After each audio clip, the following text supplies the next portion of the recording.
Hey, wrestling fans, Mike Merc here from Ultimate Wrestling Trivia. And we got a little bit of a unique episode today. The Vince McMahon documentary on Netflix has dropped, and we're very excited to share our opinions of it. So, Derek, Devon, myself, we watched it Wednesday night as it became available. We did not get a chance to get together to shoot this with our reactions and such, so we wanted to do it separately, and we're going to kind of merge it all together. All right, we are reviewing the Netflix docu-series on Vince McMahon. Comments, questions, concerns, you could definitely drop them below and let us know what you guys thought of each episode. Thumbs up, thumbs down. Was it good? Was it bad? Of course, the mastermind, the madman, the chronicling the career of Vincent Kennedy McMahon. Chris Smith, who was the executive producer of the Tiger King, which got a lot of praise, of course, during the COVID years. Everybody watched that. And then lifelong wrestling fan Bill Simmons were the lead in the project. Myself, I had some expectations or hopes going into the Netflix doc. I'm a big fan of Bill Simmons, one of the creators of it, and I've enjoyed his podcasts. I'm a big fan of his sports takes, and I've always liked how he's always been a huge advocate of pro wrestling. I enjoyed the Andre the Giant documentary. So I have some pretty high expectations of this being a multi-part series. I do know that the intentions of this doc have somewhat changed, I think, from when they first started shooting it to what's been released due to the allegations of Vince McMahon and his Janelle Grant claims. So it'll be interesting, and I look forward to see how they're going to cover that and incorporate that. Vince said that this is going to be a hit piece on him. I do think that by the end of this, he might not be portrayed in such a favorable light.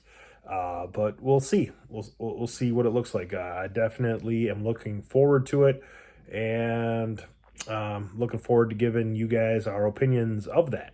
So we'll see. Should be good. What's up? This is Derek from Ultimate Wrestling Trivia, and like a lot of you, I'm about to sit down and watch the Mr. McMahon docu-series on Netflix. So what are my expectations? Well, we all saw Vince McMahon made that statement saying how he wasn't too happy with how the docu-series came about, or how he looked. But I feel like we've all seen everything about Vince McMahon. I mean, we've heard about the scandals and everything, so what more could there be that we learned? So I really don't expect to learn a whole lot much more than what we already know about Vince McMahon. But one thing to keep in mind too is that Netflix is getting Monday Night Raw in January, so that's something to keep in the back of your mind when watching this. I feel like they're gonna try to separate themselves, Netflix and the company, from Vince McMahon. I think at the end of this docu-series, I could guess like, hey, we're going in a whole new direction. All this stuff is behind us with Vince McMahon and all the scandals and everything that Vince did. That's on him. But we're moving forward as a company with Monday Night Raw on Netflix. So I think they're gonna leave the company in more of a shining light and try to separate themselves a little bit at the end anyways. So it'll be interesting to see what happens, and I will let you know my thoughts. Let us know what your expectations were going into this. If you learned anything from this docu-series, if there's anything that surprised you, let us know in the comments below, but I'm about to watch it right now, so here we go. Himself, I will say that the raw footage that they have is probably amazing. It might be actually better than the docu-series, I ain't gonna lie. They got to interview Triple H, The Rock, Bret Hart was on there, Hulk Hogan, John Cena, Cody Rhodes. Of course, they had all the family members on there, Shane and Stephanie McMahon, and then Linda McMahon. Well, wrestling fans, we got a chance to see episode 1 of the Vince McMahon documentary on Netflix. I have not had a chance yet to watch episode 2, 3, 4, 5, or 6 that are out now on Netflix. I did get a chance. We started episode 2. my wife and I legit fell asleep. All right, I just got done watching the Mr. McMahon docu-series on Netflix, so I'm going to give you some of my thoughts, but let us know what you think about it in the comments below. My first impressions, I thought it was very well produced. Some of the footage that they were able to use from old matches and from the Rocky movies, and some of the music was very on point and very entertaining. I thought Bill Simmons did an excellent job with that. But I'm going to have a hot take here. I thought it was kind of boring. Like I said, going into this, it was going to be a lot of stuff that I already knew, and that was the case. And Bill Simmons, he did go on his podcast and he talked about this. He was going to make this docu-series more for the people that didn't necessarily watch pro wrestling, because he knew those pro wrestling fans were probably going to watch it anyways. Plus, they were probably going to nitpick everything, which is kind of what I'm doing right now, ironically. But yeah, it was a lot of rehashing of the Montreal Screwjob and the Monday Night Wars. And it's like, I didn't need to see a segment about the ruthless aggression era. Like, some of the stuff that intrigued me was Vince talking about his childhood, talking about his relationship with his father, how he was abused when he was younger. Like, a lot of that stuff was much more intriguing to me. But when you take a look, you know, the series is called Mr. McMahon. It's not called Vince McMahon. So it was a lot of rehashing of the history of WrestleManias and For myself, and I think for diehard wrestling fans that are anticipating this, some of the takeaways I have are there's so many little clips and from the Attitude Era to 1970s, 1980s to 2020s, that the barrage of clips, I think there's little nuggets in there of people. You know, I did find myself, I paused it. I wanted to see who some of the extras were. There was some independent wrestlers posing as security guards or policemen during a segment with Roman Reigns in the middle of the ring where Vince got carried off or arrested or taken away from the ring by the police. I wanted to see who those were. I think I've had a chance to meet Vince McMahon probably like 4 times, involved in some WWE backstage segments as an extra myself.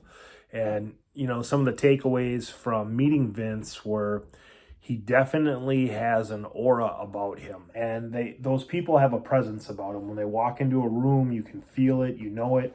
And I feel like definitely Vince had that. Like, you would see all the wrestlers, and I've made mention of it before, where like they stand up a little straighter when they're in catering if the boss walks in. I think the reason why Vince was maybe upset going into this and how he made that comments about how he wasn't happy with how the producers cut and edited things was maybe because he was trying to protect some of his friends. I think going into this, Vince probably thought like this was going to be the bow on the top of his career and he was going to ride off into the sunset. But then, of course, all of the Janelle Grant allegations came out, and that completely changed this entire narrative of this docuseries. You know, I think it made it a little bit more negative, which, you know, ties into the Mr. McMahon character. How much was Mr. McMahon the real life version of Vince McMahon? How those characters tied into each other. But like I said, you know, I thought it was overall kind of boring. Like, I didn't need to see segments about WrestleMania 1 and 2, and it's like, I know all this stuff already. You could definitely see that sometimes in interviews with talent. Like, there'll be talent in WWE that maybe aren't main level people, right? And they'll make reference to, yeah, I worked there for 2 years and I talked to Vince twice the whole time I was there, because they're legitimately intimidated by him. And I could see why. Other thoughts, you know, Vince talked about being a commentator. Actually, I think Vince McMahon was a pretty good commentator back in the day. I don't think he was that bad as, you know, some people call it, but, you know, looking back at my childhood, he was definitely the voice of my childhood watching wrestling. But overall, you know, it was kind of boring. I thought episode 2 was probably the best episode, talking about the scandals, the steroid trials, the union busting that went on. You know, some of that stuff was a bit more intriguing to me. You know, hearing about the referee scandals and the ring boy scandals, like, that was much more intriguing to me than watching, like I said, the Ruthless Aggression era or the Undertaker's streak. Like, why did we need a whole segment about the Undertaker streak? My first impressions from episode 1, you definitely get a chance to see Vince's jocular attitude. There's a scene where he's walking through Gorilla. Kevin Owens has his back to him, and he kind of gives him the shoulder right in the middle of the back. And there's nothing you can do. 1, he's the boss. 2, he's not a young man, right? So this gentleman in his 70s does that to you. You just have to laugh and shrug it off, you know? I will say there were 3 things that I either forgot because Father Time, I'm old, or I just didn't know. 3 things on there was Vince McMahon being a big fan of Dr. Jerry Graham. I thought that was fascinating. I wish they would have did a little bit more of a deep dive into that. So it was kind of cool to see that's where the Mr. McMahon character came from. Number 2 was I forgot about Rita Marie, the first female referee. From 1985, I think it was, 1985, 1986. I forgot that whole thing. I know that turned into a scandal and stuff, but I forgot that they had the first referee in pro wrestling. So that was interesting. And then number 3, the other thing that I guess I forgot about or didn't know was Gorilla Monsoon. Was scheduled to take over the WWF, WWE after Senior was on his way out. Then enter Vince McMahon, who became competition for Gorilla Monsoon, and they said that there was a little heat there. So I thought that was kind of interesting. Is a man who is a self-made billionaire from the most important sports entertainment / pro wrestling company known to man, and he led that. And you want to try to get inside his head, because this is a pretty interesting and intriguing figure. So we'll see. Look forward to episode 2 and beyond. Episode 1 was slow. I think episode 1 was written for non-wrestling fans. And, since then, Bill Simmons has tweeted out, obviously this was designed for the casual viewer. So as a diehard, there's not been a lot of earth-shattering new news. And it tells you right in the beginning, we did over 100 hours of interviews starting in 2021, which a lot of this stuff, the Janelle Grant stuff, came out in 2022. And so I'm sure that will play a larger role. So in the beginning, this episode 1 is the backstory. Who is Vince? Not getting a chance to really meet his dad till he was 12. I know his dad wasn't a big part of his life growing up. And something that I did not know and they did not explore, and I wish they would have, was how did Vince's dad and mom meet? That was a question my wife asked. Was she a groupie? What was the connection there? Were they married? Were they just together? Or was it a one-night stand? Like, how that question's not answered or explored. Just he found out his real last name when he was 12, and then he went to go live with his dad shortly thereafter. This docuseries, the short version of it, I would not recommend it at all. I don't think it was very good. If you are a lifelong fan like myself, there was nothing that was groundbreaking or anything that you didn't know basically already from maybe episodes of Dark Side the Ring or the WWE Network, or just finding stuff out on your own. I thought the screw job stuff, it was, that's a part of wrestling history. It's cool to hear from all the people involved, but it's one of those things, it's everything that we knew already. The lines between kayfabe start to blur.